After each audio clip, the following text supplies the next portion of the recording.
What's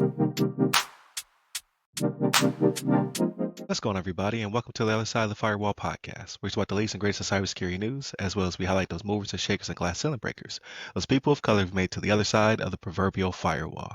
My name is Ryan Williams, and as always, I'm joined by Shan Tynes What's up? What's up? and Chris Abacon. What's going on, everybody? What's going on? So, welcome to the Monday episode of the podcast. So, if you're listening to us on podcast platforms around the world, Monday, Tuesday, our topics, Wednesday, discussion, Thursdays, Ask a CISSP. I keep swearing I have one. I do, but I'm saving it because we're going on a holiday break. But we'll talk about that later. And then Fridays, everything else, movies, books, games, all that cool stuff. But if you're listening to us on the radio, we're on 99.1 FM. Or on Tuesdays at 5 p.m. Eastern in the Atlanta metro area, or TuneIn app where you can listen to us anywhere you want to. And then finally, throughout the week, we're on channel 10 in the DC Fairfax area on public access. But without further ado, I give it to Shannon. All right, everybody. So this article comes from the Hacker News. It's written by Ravi Lakshmanan, and the title of this one is New HTTP Botnet. Wow, it's a mouthful.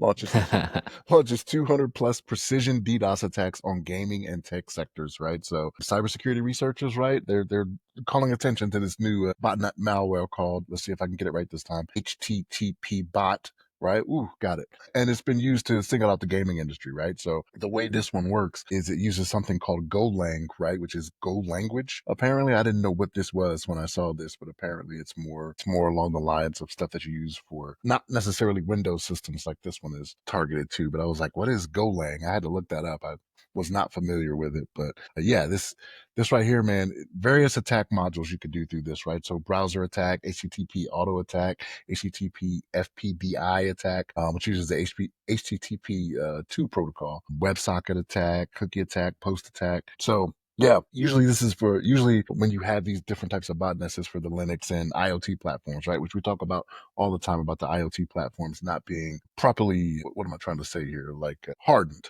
You know what I mean? So people not updating them like they should be, or even the companies themselves not providing firmware as often as they should or patches as often as they should. Because of that, it makes this, a lot easier to go after, right? But the fact that they're going after the gaming industry, I think it's one of those things where the nefarious actors out there realize where their bread is buttered now, right? So when it comes to gaming, like the advances that we're seeing, like it's crazy the amount of advances we're seeing in gaming and the amount of time and money that's being put into it. So their audience is just getting larger and larger as time goes on. So it just makes for a broader base to attack with this. But yeah, 200 plus precision DDoS attacks, right? So tech sector, gaming sector, watch out there. They're coming for you, right? So, Chris, what's your thoughts on this? Yeah, I mean, first of all, this is really interesting botnet because the author, he really points out it's really different from usual, right? Because this one works like a scalpel. It's a targeted DDoS attack, right? So this way, it's actually going for specific systems rather than just flooding network traffic, right? In general, right? So in this case, because it's targeting the gaming industry, imagine logging into your favorite game and suddenly the servers are down because not just because of the outage, it's because it's being actively targeted by that DDoS, right? So it's really sophisticated in its execution because this botnet, right, it hides in like a GUI or rather a graphical user interface to evade any type of detection, and it modifies any Windows registries upon startup. And then, as you know, most botnets they work in some type of command and control, right? They've got millions of thousands of affected users, and then there's some remote server that's kind of like the hub, right, per se. But it's been targeting this specific HTTP bot has been targeting like tourism portals in China, educational institutions and technology firms, and most specifically gaming platforms, right?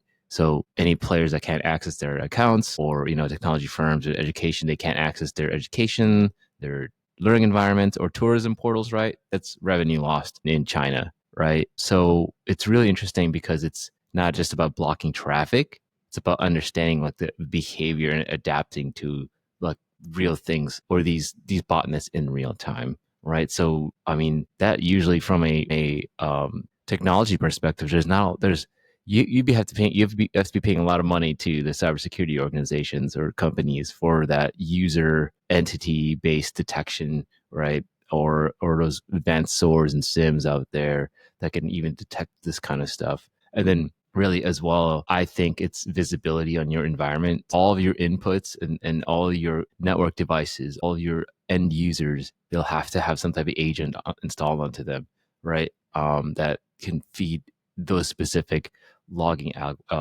mechanisms. That's expensive. Other than that, like this is a very advanced botnet, right? So it's gonna take a while for just the regular organization or even like a lot of probably startups are probably could be affected by this type of let's just say dynamic botnet, right? So I'll just leave it at that. Ryan, what are your thoughts? No, I think you guys are again spot on. I think the apprehension I have with it is because everybody's like, it's just gaming. Like, what's the big deal? I mean, aside from me enjoying the hobby, like millions of other people, it's a multi-billion-dollar industry, right? Just Fortnite itself, like, so you probably can see my fingers moving. I thought about how much does Fortnite make a day? The answer to that is roughly $2.3 million per day. It services 650 million registered users, and they gross at its peak in 2003. It was grossing $5.4 billion a year. That's how Unreal. much just Fortnite is making, right? Well, obviously Fortnite's a juggernaut in this sector. It being 1 in every 10 minutes of gaming is spent in Fortnite, so it has a tenth of all gaming. So that's the extreme case. There's also smaller companies as well as games as well that are, budding or trying to take off. But I say that to say, this could be pretty disruptive when it comes to a just financial sector situation, right? Because how much is invested in games as big as Fortnite, how many people play them, reputational damage and things of that nature, and inconvenience, and just how disruptive it could be to their profit and loss sheets. Because if it's making $2.7 million a day, how much are they spending a day to keep it up and running, what have you, right? Oh, that's not pure profit. So it could really be topsy turvy if they were to be targeted in a campaign like this, and for it to be successful, right? So gaming does make a lot of dough, so to speak. But you're going to say, Shannon?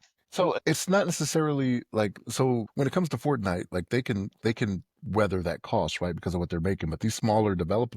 developmental companies, are they going to be able to keep up? Like having to, like what Chris was alluding to, right? What having to have that more security in there to prevent against these things. If you're a smaller Hmm. company that's a startup, it may be cost prohibitive for you, right? Like you just can't keep up with it. You just may not even get off the ground. There could be some diamond in the rough down there in one of these small companies that could just blow up to be the next Minecraft or Fortnite or whatever, right?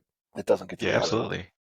And you hope so, because I'm getting sick of the same games being in the top 10 or what have you. But so, Fortnite's been If that's the case, then you're not buying GTA. Is that what you're telling me? If that's the case, then you're not oh buying no, no, GTA. I'm buying Okay. GTA. I'm buying. I've been waiting 12 years for GTA, 13 when it comes out. All right, I'm getting it. I'm getting that thing. But another key statistic, Fortnite statistic, right? So it's made by Epic Games, the makers of Unreal Engine and things of that nature, right? So you think like, they're like just use them as an example, not saying they were targeted, but just saying like a company as big as Epic, they could be detrimental only because of as of 2023, 80% of Epic Games revenue was Fortnite.